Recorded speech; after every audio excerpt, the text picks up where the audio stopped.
प्यारे बच्चों, नमस्कार। आज की कक्षा में आपका स्वागत है। आज हम पढ़ने वाले हैं कक्षा 7वीं का जो है हिंदी कार्यपुस्तिका का अध्याय नंबर 15। अध्याय का नाम है नीलकंठ। नीलकंठ अध्याय को हम जो है हल करेंगे।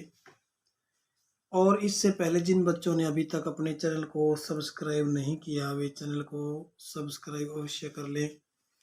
तो देखिए, नीलकंठ पाठ से जो कार्यपुस्तिका में प्रश्न नंबर 1 क्या दिया गया है। तुम और हम सब अपने दोस्तों से बहुत सारी बातें करते हैं। ऐसे ही जंगल में भी भोलू हाथी, छोटू बंदर और लंबू जिराफ में कुछ बातें हो रही है, जैसा कि चित्रों में दिख रहा है। ये तीनों क्या क्या बातें कर रहे हैं, ये हमें बतानी है। तो पहला जो चित्र है उसकी बात मैंने यहाँ लिखी।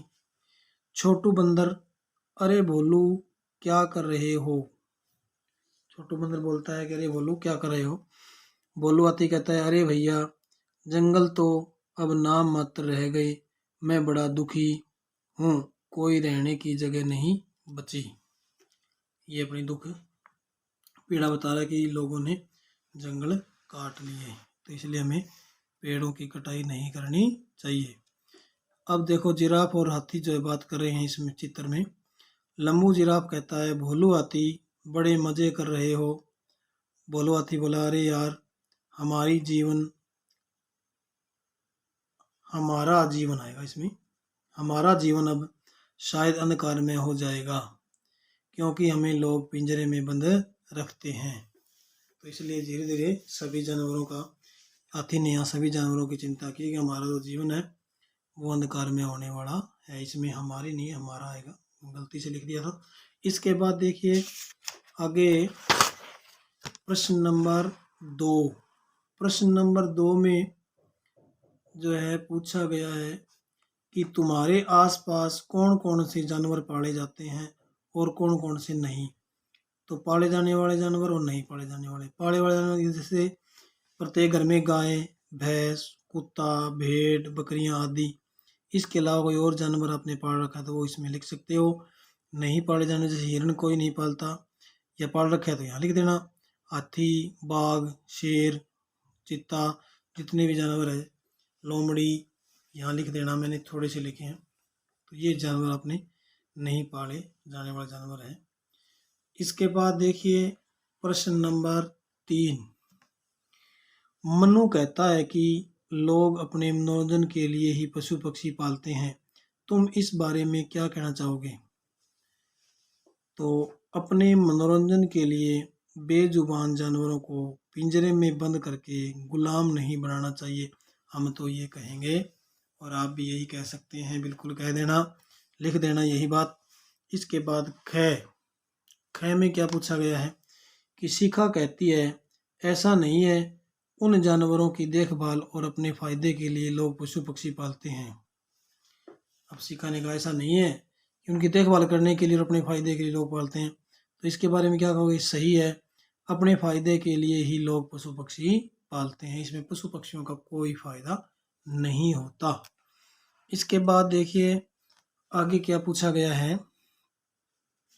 श्याम श्वेत शब्द का विग्रह है। श्याम और श्वेत यानी ये समास जो होते हैं, समास होते हैं दो या दो से अधिक पदों के मेल को समास कहते हैं। और उन पदों के मेल को जब अलग अलग लिखते हैं तो अलग अलग लिखने का जो सिस्टम है उसको हम कहते हैं समास विग्रह। यानी जिस प्रकार से श्याम और श्वेत इकट्ठा लिख करके इसका अलग अलग अर्थ क्या हुआ, श्याम और श्वेत, इसको अलग लिखेंगे तो ये क्या हो गया, विग्रह, और ये हो गया समासिक शब्द। तो इस प्रकार से पाठ में एक समासिक शब्द आए हैं। और दूसरी बात आपको समझा देता हूँ कि जिस समास में दोनों पद प्रधान हो यानी और शब्द से जुड़े हुए हों तो वो द्वंद्व समास होता है। तो यहाँ जो द्वंद्व समास के उदाहरण आपको लिखने हैं, तो इसमें देखिए मोर मोरनी, इसका क्या आएगा, मोर और मोरनी। ताल परिचय, ताल और परिचय। जीव जंतुओं, जीव और जंतुओं। तो इसी के साथ है चौथा प्रश्न पूरा। आगे देखिए प्रश्न नंबर 5। 5 नंबर प्रश्न में देखिए क्या है कि नीचे दिए गए चित्र के आधार पर एक कहानी लिखो। चित्र क्या है? मोर ने पंजों में सांप को पकड़ रखा है और सांप ने अपने मुख में चूहे को पकड़ रखा है। तो ये चित्र है। इस पर कहानी क्या है? मैंने लिखी एक छोटी सी कहानी, बहुत ही सुंदर सी मुझे तो लगी, आप देख लेना। एक बार एक चूहे को पकड़कर सांप खा रहा था। पकड़कर दोबारा लिख दिया, खा रहा था। चूहे को पकड़कर सांप खा रहा था, यानी मुंह में ले रखा था उसने। तब मोर ने यह देख लिया, ऐसा दृश्य मोर ने देख लिया पकड़ते हुए। मोर को चूहे पर दया आई, उसने अपने पंजों से सांप को पकड़ लिया और सांप को घायल कर दिया। चोंच मार मार के उसको घायल कर दिया। इस प्रकार चूहे को मोर ने छोड़ दिया और चूहे को क्या मिल गया? जीवन दान दे दिया। किसने दे दिया? मोर ने दे दिया। आगे जो है, आगे प्रश्न नंबर 6। जो ये जगह दी हुई है, यहाँ पर क्या करना है? एक चित्र बनाना है। कौन सा चित्र बनाओगे ये आपको बताता हूँ कि चित्र क्या बनाना है। कविता पढ़ो और चित्र बनाओ। कविता पढ़िए आप। एक बार जंगल का तोता उड़ते उड़ते आया, बैठ मुंडेरे पर लुहार की टाँव टाँव चिल्लाया। तू क्यों यह बेचा करता है पिंजरे बना बना कर, क्या सुख मिलता तुझको इनमें पंछी फंसा फंसा कर। कहने लगा लुहार अगर मैं पिंजरे नहीं बनाऊं और न बेचूं तो घर भर का कैसे खर्च चलाऊं। तोता उड़ चल दिया वहां से, उससे कहता कहता पिंजरे वही बनाता है जो खुद बंधन में रहता। देखो कितनी प्यारी कविता। अब चित्र किसका बनाओगे? इसमें आप एक व्यक्ति हो जो क्या कर रहा हो? पिंजरा बना रहा हो, और ऊपर जो आप एक मकान की मुंडेर बना सकते हो, उसके ऊपर तोता बैठा दिखा सकते हो, तोता बना करके। यहाँ एक व्यक्ति हो, यहाँ वो सामने पिंजरा बना रहा हो या पिंजरा पड़ा हो, तब ये जो चित्र इस कहानी के सटीक बैठेगा और अच्छा लगेगा। इस प्रकार का चित्र बना देना कि एक मकान छोटा सा बना कर इसके ऊपर तोता बिठा देना, रंग भर देना तोते में, एक व्यक्ति बना देना और उसके सामने पिंजरा रख देना कि ये लुहार है, पिंजरा बना रहा है, तोता बोल रहा है। बड़ी प्यारी कविता है, सुन करके भी अच्छा लगा, पढ़ करके अच्छा लगा। आगे जो प्रश्न है वो भी बड़ा इम्पोर्टेंट आपको आना चाहिए। जैसे अगर तुम लुहार होते तो कौन सा काम करना ज़्यादा पसंद करते? यदि आप लुहार होते तो क्या करते? तो यदि मैं लुहार होता तो मैं क्या लिखा? यदि मैं लुहार होता तो भी पढ़ाई करके बड़ी नौकरी हासिल करता, यानी